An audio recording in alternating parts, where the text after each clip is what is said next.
Alhamdulillah wassalatu wassalamu ala Rasulillah.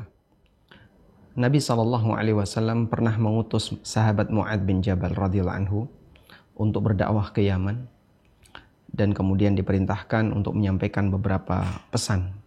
Salah satunya adalah materi tentang zakat.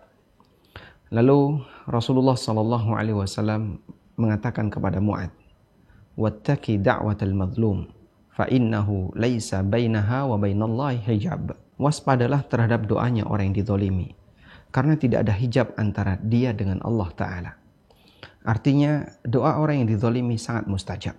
Karena itulah para ulama, walaupun mereka ulama yang punya status sosial, orang yang terpandang di masyarakat, ketika dia menzalimi orang lain, dia merasa sangat ketakutan dan sangat malu kepada orang itu. Sebagaimana yang pernah disampaikan oleh seorang ulama yang bernama Yazid bin Hatim Al-Muhallabi rahimahullah, beliau menyampaikan, "Ma hibtu syai'an qattu haibati min rajulin zalamtuhu wa ana a'lamu alla nasira lahu illallah." Belum pernah aku merasa malu melebihi rasa maluku di hadapan orang yang aku zalimi. Wa ana a'lamu annahu la nasira lahu illallah. Sementara aku sadar tidak ada yang bisa menolongnya kecuali Allah. Lalu dia mengatakan, "Baini wa bainakallah." Antara aku dan dirimu ada Allah. Hasbi Allah, cukuplah Allah yang akan menolongku.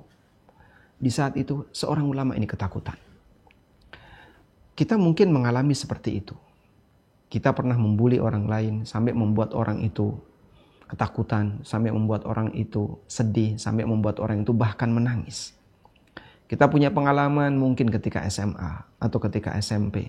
Dalam posisi kita sudah balik, yang tentu saja amal kita akan dihisap oleh Allah. Kita mendolimi orang lain.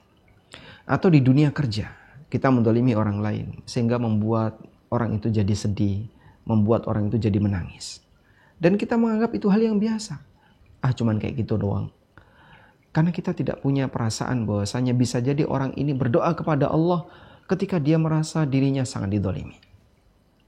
Ada sebuah cerita yang pernah dialami oleh Syekh Al-Fadil Dr. Abdul Razak Al-Badr hafizahullah ta'ala. Ketika beliau hafizahullah ta'ala sedang mengajar di kelas, mengajar di Universitas Islam Madinah, beliau terlebih dahulu mengabsen para mahasiswa. Kemudian sampailah pada nama. Nama itu adalah Muhammad Siam. Beliau panggil, "Muhammad Siam." Kemudian teman-temannya mengatakan, "Ghaib, enggak ada." Beliau sedang enggak ada. Beliau tidak hadir. Akhirnya Syekh Abdul Razak Al-Badr hafizahullah ta'ala kemudian mengatakan, "Muhammad Siam fahuwa sha'im fanaim." Muhammad Siam karena dia puasa maka dia tidur sehingga enggak datang di kelas ini. Spontan satu kelas tadi semuanya ketawa. Satu kelas semuanya ketawa. Seketika itu kemudian beliau merasa, saya telah mendolimi Muhammad Siam. Saya telah menyebut nama beliau dalam konteks yang kurang bagus sehingga membuat satu kelas tertawa, dan ini masuk dalam kategori ghibah. Maka kemudian beliau merasa sedih sambil mengucapkan astagfirullah, astagfirullah, astagfirullah. Beliau beristighfar. Hingga pada sesi berikutnya, ketika beliau sedang mengajar, beliau membawa beberapa buku. Lalu beliau panggil Muhammad Siam. Kemudian ketika itu Muhammad Siam hadir. Kemudian Muhammad Siam diminta untuk ke depan, lalu Syekh minta maaf karena kemarin sempat mempermalukan nama beliau dengan mengatakan Muhammad Siam fasaim fahuwa naim.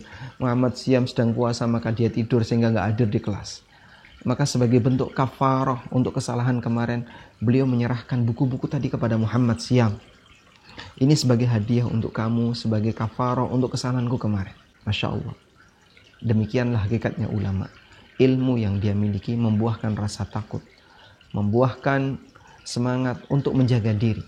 Sehingga ketika ada kondisi beliau mempermalukan orang lain, atau misalnya membuli orang lain, merasa takut. Yang mungkin bagi kita itu hal yang biasa. Demikian, semoga bermanfaat. Wassallallahu ala nabiyyina Muhammadin wa ala alihi wa sahbihi wasallam. Haji Furoda, bareng Ustadz Amin Nurbait hanya $18.000. Hubungi 0812 9090 4331.